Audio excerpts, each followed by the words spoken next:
श्री राधे राधे। भगवान के भक्तों को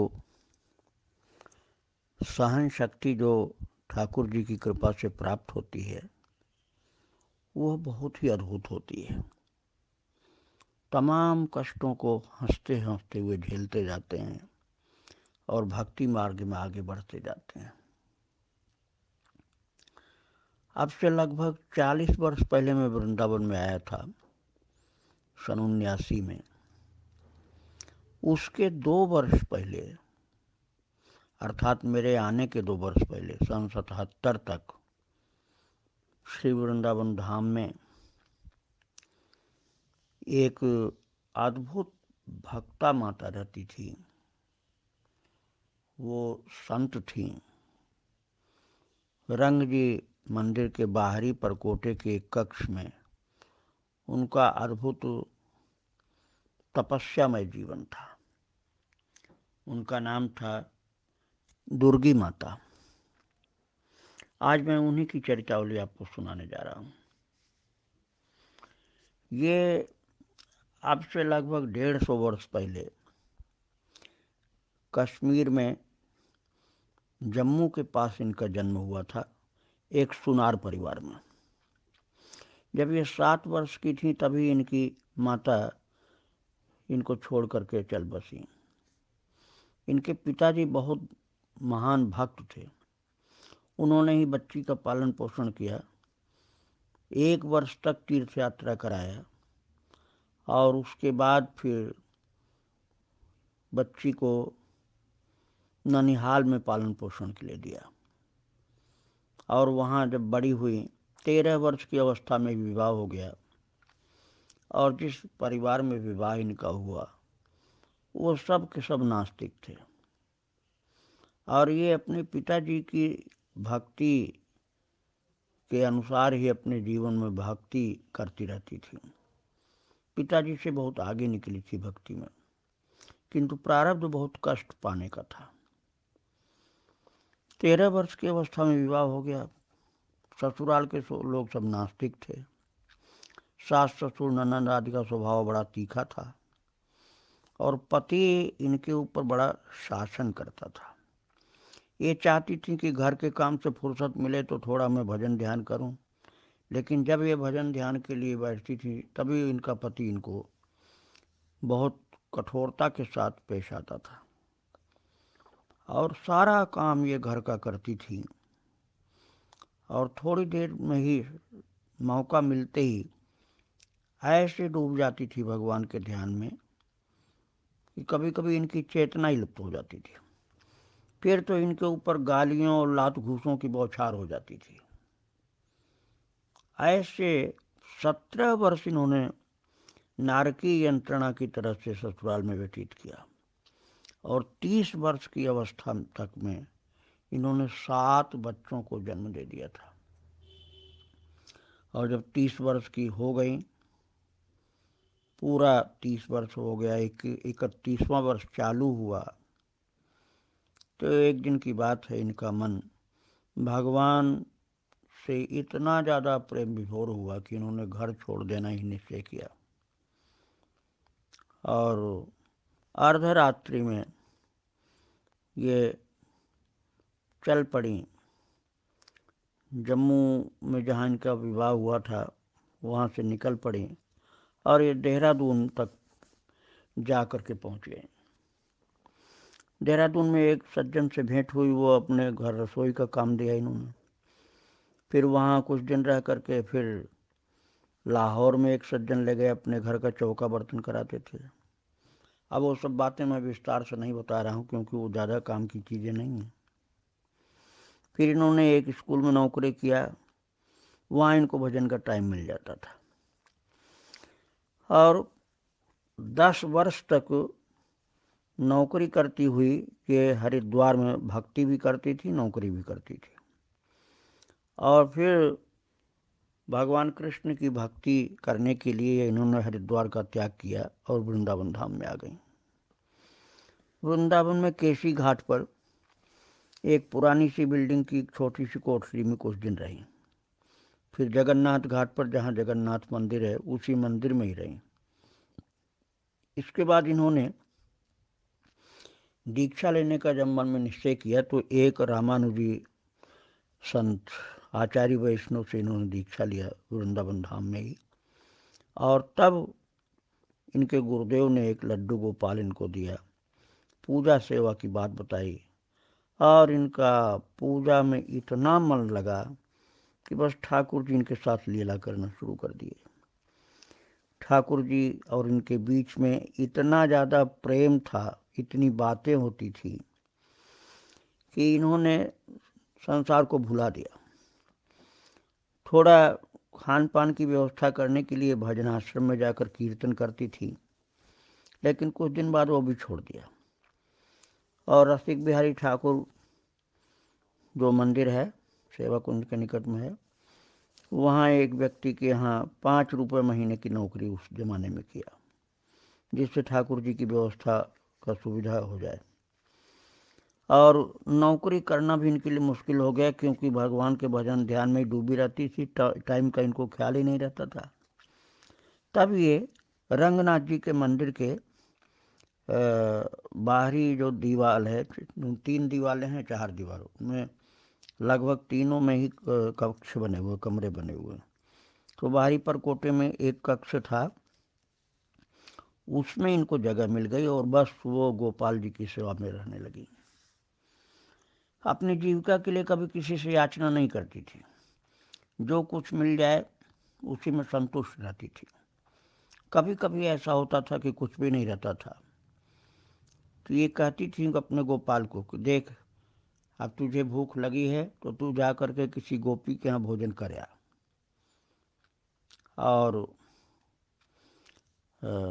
गोपाल उस समय अदृश्य हो जाते थे। और महाराज कभी कभी बड़ी लीलाएं करते थे। एक बार इनको एक सिर में डालने के लिए चमेली की तेल की आवश्यकता पड़ी, तो इनका एक भक्त जो बहुत दूर से आ रहा था, वो उसको ठाकुर जी ने ऐसी लीला कर दी कि उसको चाहिए था सरसों का तेल, उसके नौकर ने दे दिया चमेली के तेल। और जब लेकर के वो आया वृंदावन में इनके पास, उसका नाम था गिरधारी लाल, तो ये माता ने कहा, गिरधारी लाल मेरे लिए चमेली की तेल तो तुम लाए ही होगे। इनको पहले से पता चल गया। कहा कि मेरे सिर में सब डाल दो। पूरा एक शीशी का तेल इनके सिर में पड़ गया। ये कथा में जाती थी तो कभी कभी वहाँ ऐसे समाधिस्थ हो जाती थी, बेहोश हो जाती थी कि लोग समझते थे कि ये मर गई हैं, और ये इनको समाधि लग जाती थी। ये जमुना जी में खड़ी होती थी तो लगातार जमुना जी को देखती रहती थी। कछुए काट जाते थे और उस घाव में केवल जमुना जी की मिट्टी लगाती थी। ये भगवान के नाम का कीर्तन करती थी कमरा बंद करके। कोई कोई भाग्यशाली संत ऐसे भी आए जिन्होंने गोपाल का भी कीर्तन सुना, अर्थात ये पहले कीर्तन करती थी, फिर इसके बाद गोपाल भी इनके कीर्तन को दोहराते थे। और गोपाल से बात करते तो इनको बहुत लोगों ने सुना। भगवान की आवाज़ तो सबको नहीं सुनाई पड़ सकती थी, लेकिन गोपाल से बात करते इनको बहुत लोगों ने सुना, इनकी आवाज़ सुनाई पड़ती थी। ये इनका एक भक्त, उस समय डिप्टी कलेक्टर एक भक्त हो गया था इनका, उससे इन्होंने अपना अनुभव बताया था कि मैंने चमचमाते हुए वृंदावन धाम को 3 बार देखा है। और बाद में तो इनकी ये दशा हो गई थी कि ये दिव्य वृंदावन में ही रहती थी। इनकी एक सेविका महान भक्ता थी, श्यामा देवी। एक दिन उसने कक्ष में जब प्रवेश किया तो ये बोली कि अरे श्यामा, जरा सावधानी से चल, देख इधर से आए, उधर से नहीं जा। तो उसने श्यामा देवी माता ने पूछा कि क्या बात है माता? तो बोली देख नहीं रही हो, उधर कमल खिल रहे हैं, कमल खिल रहे हैं, पैर पड़ जाएगा तुम्हारा। तो दूसरा कोई होता तब तो समझता कि बूढ़ी माता के दिमाग ऐसा हो गया है, लेकिन वो श्यामा माता समझ गई कि इनको दिव्य वृंदावन का दर्शन हो रहा है जो उनको नहीं हो रहा था। मतलब श्यामा माता को नहीं हो रहा था और दुर्गी माता को हो रहा था, ऐसा उनके समझ में आ गया। और बहुत सी लीलाएं भगवान इनके साथ किया करते थे। एक दिन तो दुर्गी माता ने गोपाल जी से कहा कि गोवर्धन चलना बेटा, तो अकेले जाने का इनका मन हो गया और गोवर्धन चल करके परिक्रमा करना है। तो गोवर्धन परिक्रमा में बहुत लीला किया गोपाल ने, और कभी तो अंतर्धान हो जाते थे, ठाकुर जी इनके गठरी में रहते थे सिर पर, और कभी खोजने लगती थी, रोने लगती थी, कभी मिल जाते थे, ऐसे ऐसे करते थे लीला। और जब ये वृंदावन में रंग जी के मंदिर के बाहरी परकोटे के कक्ष में रहती थी, उस समय इनका और गोपाल का आपस में बहुत खेल होता था। ये गोपाल को जानती थी, गोपाल जैसे इनको जानता था बस, और तीसरे से मतलब उस समय नहीं था। श्यामा बाई जो थी वो तो बाद में आई थी। और एक बार जब कोई सेविका इनके पास नहीं थी, और श्यामा भी उस समय नहीं आई थी, तब की बात मैं बता रहा हूँ, तो बुढ़ापे में इन्होंने, प्रेम लीला तो भगवान से होती रहती थी, सारा विश्व इनका सिमट करके गोपाल के नन्हे से चरणों में ही समा गया था, और कुछ देखती ही नहीं थी। इनके लिए गोपाल ही सर्वस्व थे। तो एक दिन इन्होंने गोपाल से कहा कि बेटा, अब देख मैं बूढ़ी हो गई हूँ, अब मुझसे तेरी सेवा नहीं बन पा रही, अब तू मेरी सेवा किया कर।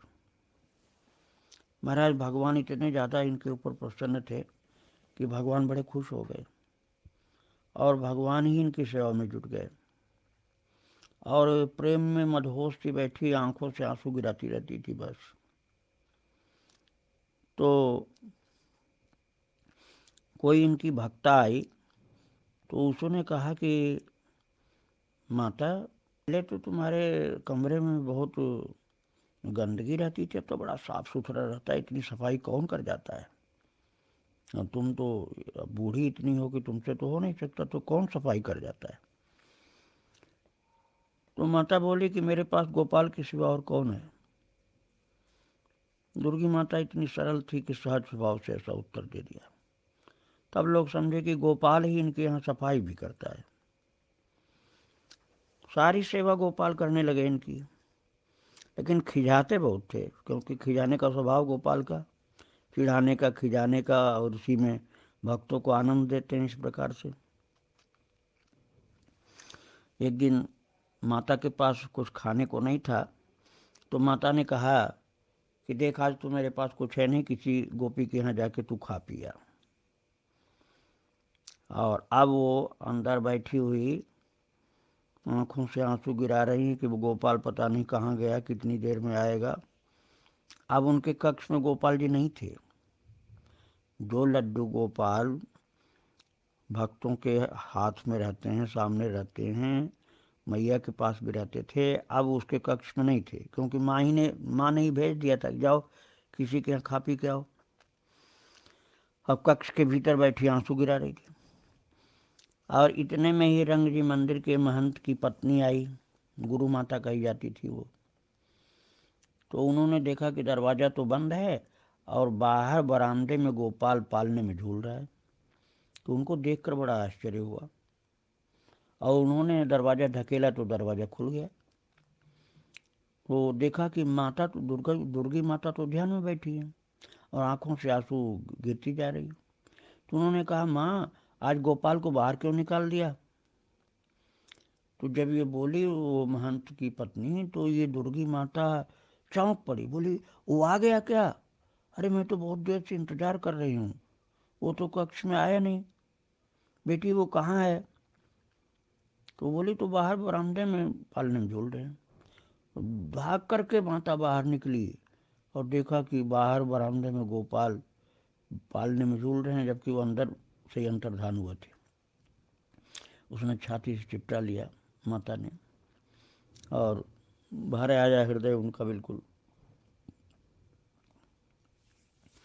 गोवर्धन एक बार जब गई थी परिक्रमा करने के लिए, तो अपने सिर पर एक गठरी ऊपर से खुली रखती थी, जिससे गोपाल को हवा लगे।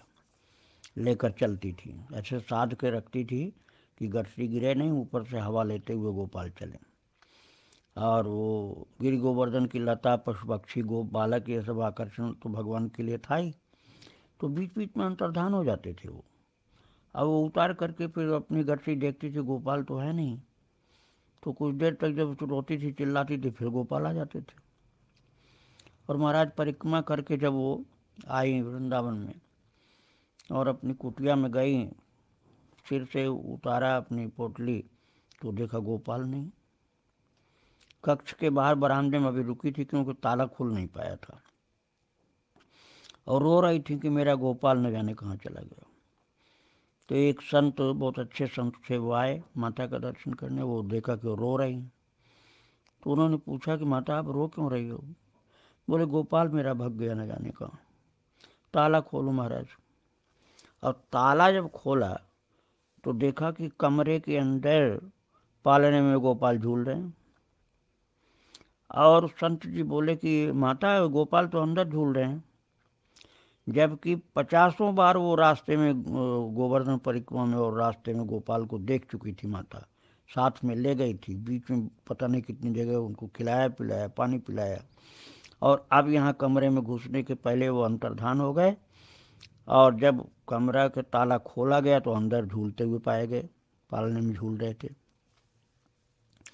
और अंदर जब मालूम हुआ कि अंदर झूल रहे हैं, तो दुर्गी माता को आनंद तो आया कि गोपाल मिल गया, लेकिन थोड़ा गुस्सा आया कि मुझको बहुत रुलाता है, बीच बीच में ऐसे करता रहता है। तो डांटने डपटने को लिए वो थोड़ा सा झल्लाई, गुस्सा किया कि मैं गोपाल को कुछ डांटूं, लेकिन देखा कि गोपाल तो नींद में सो रहे हैं। महाराज अब ये उनके भाव के अनुसार यदि मैं कहूँ तो सचमुच गहरी नींद में प्रभु सो रहे थे, या माँ को चुप करने के लिए, जिससे चुप रहे, गुस्सा न करे, पता नहीं मक्कर साध के पड़े होंगे, ये तो वही जाने। बहुत ही अद्भुत लीला होती थी माता की। माता के साथ गोपाल की लीला और ज़्यादा होती थी। और दुर्गी माता गोपाल की लीला का आनंद लेती रहती थी, कितने कितने प्रकार से आनंद लेती थी, उसका पूरा वर्णन करना मुश्किल है। अरे एक दिन तो ऐसा हुआ कि वो थोड़ा सा उदास बैठी थी। उसकी सखी, वो सेविका जो श्यामा देवी आई, तो श्यामा देवी ने कहा माता आज उदास क्यों हो? तो माता ने कहा क्या कहूँ श्यामा, ये बेटा मेरा इतना नटखट है कि बड़ी उल्टी सीधी बात करता है, बड़ी उल्टी सीधी बात करता है, इसीलिए मैं उदास हो गई। तो श्यामा माता ने कहा दुर्गी माता से कि क्या उल्टी सीधी बात करता है? अरे तो बोली वो दुर्गी माता, बहन अब मेरा शरीर तो सही चलता नहीं, इतना तो मैं बूढ़ी हो गई हूँ, 119 वर्ष की अवस्था है मेरी, 119 वर्ष की अवस्था। और मैंने गोपाल से कहा कि बेटा अब मुझे ले चल अपने धाम, मेरा शरीर अब सधता नहीं है, सही काम नहीं, अपना शरीर अपने अपने काम ही शरीर से नहीं कर पाती हूँ, और न कोई तेरी सेवा मुझसे बनती है। अब मुझे चिंता होती है कि तेरी सेवा पता नहीं सही ढंग से हो रही है कि नहीं हो रही है, ये सब जो आती हैं तेरी सेवा करती हैं कि नहीं है। और मेरा शरीर इतना बूढ़ा हो गया, 119 वर्ष का, मैं अपने शरीर को ही नहीं संभाल पा रही हूँ। तो मैंने कहा कि बेटा गोपाल अब मुझे ले चल, अपने धाम ले चल। तो जानती हो श्यामा इसने क्या कहा? तो श्यामा ने कहा कि हाँ माता बताओ क्या कहा? तो वो बोली दुर्गी माता कि मैंने जब कहा कि अपने धाम ले चल, तो ये बोला तुझे रेशमी साड़ी पहननी पड़ेगी, मांग में सिंदूर भरना होगा, मेरे साथ ब्याह करना होगा, तब ले चलूंगा। तो ये श्यामा बाई हंसने लगी।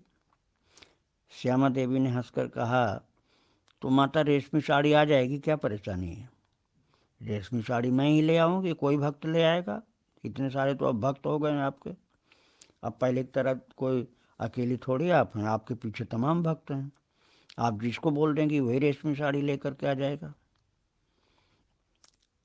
तो माता थोड़ा गंभीर हो गई। श्यामा माता ने कहा कि दुर्गी माई, आप तो बता नहीं रही, कि आप तो अब चुप हो गई। तो वो बोली थोड़ा झुंझला करके, अरे श्यामा, तू भी क्या बात करती है?